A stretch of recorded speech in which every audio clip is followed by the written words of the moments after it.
The Buffalo Bills have a big problem, and it's an entire side of the ball. The Buffalo Bills defense is not a championship caliber defense. And while the Bills defense has had a few injuries, a few of its key players so far, like Matt Milano and Ed Oliver, and a few key secondary pieces have missed time, it's the NFL. A lot of teams are banged up right now, more banged up than the Buffalo Bills. And this defense needs to play much better because they are giving up 156.3 yards per game on the ground, the third worst rushing defense in football. 5.8 yards per carry is the worst in the NFL. 9 rushing touchdowns is the second worst in the NFL. Now, they have faced some formidable running backs and rush offenses in general. As we saw on Monday Night Football, Bijan Robinson and the Falcons had 210 rushing yards on Monday night. Lamar Jackson and Derrick Henry in week 1 had 238 rushing yards, but they also allowed 189 rushing yards to the New Orleans Saints, who are the 19th ranked rush offense this year in the NFL, and 130 yards to Sammy's Dolphins, who are the 27th ranked rushing offense in the NFL this year. So this is an issue that if they do not get it fixed, you cannot win a Super Bowl like this. What happens when it gets cold in January and February? You want to run the football, and you're going to have to face teams who can run the football at a high level and will want to run the football even more, considering it's going to help keep your quarterback, Josh Allen, off the field. And speaking of Josh Allen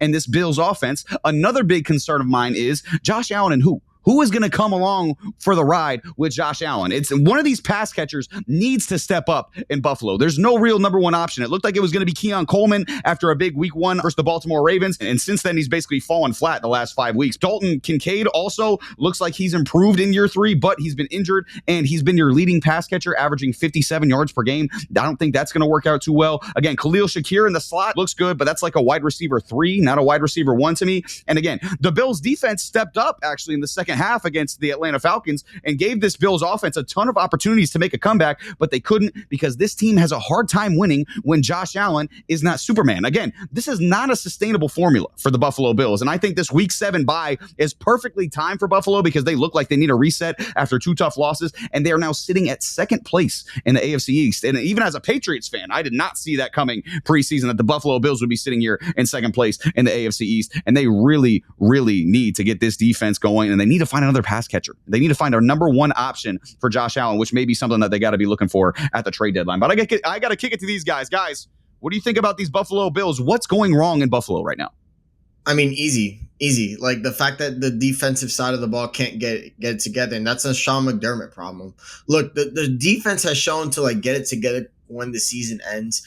But the fact that it's already starting to unravel a bit is kind of concerning because we know it's known for unraveling even in the postseason. In the postseason, it's known for unraveling, okay? The fact that it's unraveling now just shows that the defense isn't going to be even that good to begin with. This is a run defense that's 25th in EPA. So this run defense isn't good by any means. And then on top of that, you have a team that just refuses to get Josh Allen the receiver that he needs. Like, refuses. Brandon Beane is like, oh, everybody eats offense. Everybody eats, but nobody's elite. Like, there's nobody on this team that can consistently get open at all as a wide receiver, even as a tight end. Dalton Kincaid isn't the big play tight end that we thought he was going to be. The same thing can be said about Keon Coleman. The same thing can be said about Khalil Shakir. Remember when they traded Stephon Diggs? Oh, well, Khalil Shakir was way better in the second half of the season, it was true at the time, but as a consistent wide receiver 1, you're really going to bet on that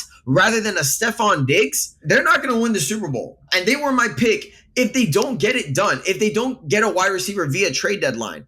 And it makes me upset because this is a problem that they thought they could ignore for so long just because Josh Allen is that good. In the history of football, has there ever been one QB with an average defense that's been able to carry a team to a Super Bowl victory? Not in the history of the NFL. An average defense, a Superman QB with no receivers? Never. That's never going to happen, okay? You are not Tom Brady.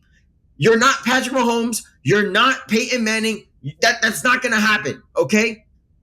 And with respect to Josh Allen, we know how great he is, okay? He's an elite quarterback. In my opinion, the best quarterback in the league, okay? It's not enough just to have a borderline top 10 running back as your best weapon.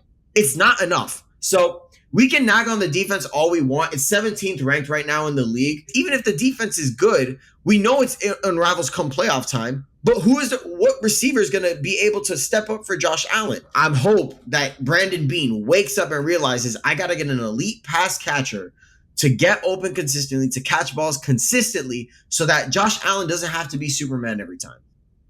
Yeah, and it's like I talked about, like you talked about, Sammy. It's a huge issue. I mean, this defense is not really good in basically anything. 22nd in the NFL in opponents' third downs as well. So again, the opponents are converting 40.6 of their third downs against Buffalo. Like you mentioned, 22.8 points per game, 17th in the NFL, and then they're not winning in either the pass or the run game. Pass rush win rate is 36%, 25th in the NFL. The run stop win rate is 30%, 17th in the NFL. So, and they invested all of these draft picks. They go out and get Joey Bosa.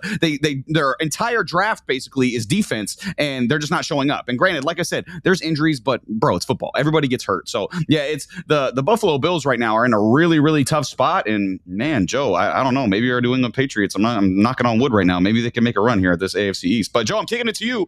What's going wrong here with these Buffalo Bills? You guys didn't mention one big glaring issue of this team. Through the first 4 weeks, they had 1 turnover. They've had 5 in the last 2. And it's mostly Josh Allen. Like, Josh Allen has been not good the last 2 weeks. I mean, the interception, he had 2 fumbles. He didn't lose them, but he had 2 fumbles against the Falcons. Threw 2 picks in that game. They're not playing well right now. They are, it is concerning. But to the point, like, if they're not playing mistake-free football, they're not winning games. They are not good enough on defense to have bad weeks on offense. They lack a difference maker to be on point. There's no one coming to help them. And we're all like, oh, they just need to go get a number 1. How many number 1 wide receivers do we think are available right now? No one worth a shit is available. You're not going to find anybody. So at the end of the day, we're sitting here, oh, they just need to go get a number 1. Okay. Sure. Where? Because there ain't no one shipping you one. Everyone who's got one's probably in playoff contention right now. I mean, think of a number 1 wide receiver that you'd be willing to dish out money for. I think the Saints were rumored about shopping Chris Olave, but it's not like, again, we talked about the Saints on a previous episode. Like, Chris Olave is what, the 20th, 22nd, 23rd best number 1 receiver in the NFL. Exactly. So it's like he's not a super big game changer either, you know. So it's I don't know. Like you said, Joe, there's not really much room to roam. In a room with Shakir and Coleman, I think Olave does make a bit of a difference, and you do have to factor Josh Allen and his greatness as well. So true. I think Olave going there doesn't sound like a bad idea, but is Brandon Beane willing to pull the trigger on it is the question. We'll see. This has been Between the Uprights. Football is life. The rest is just details.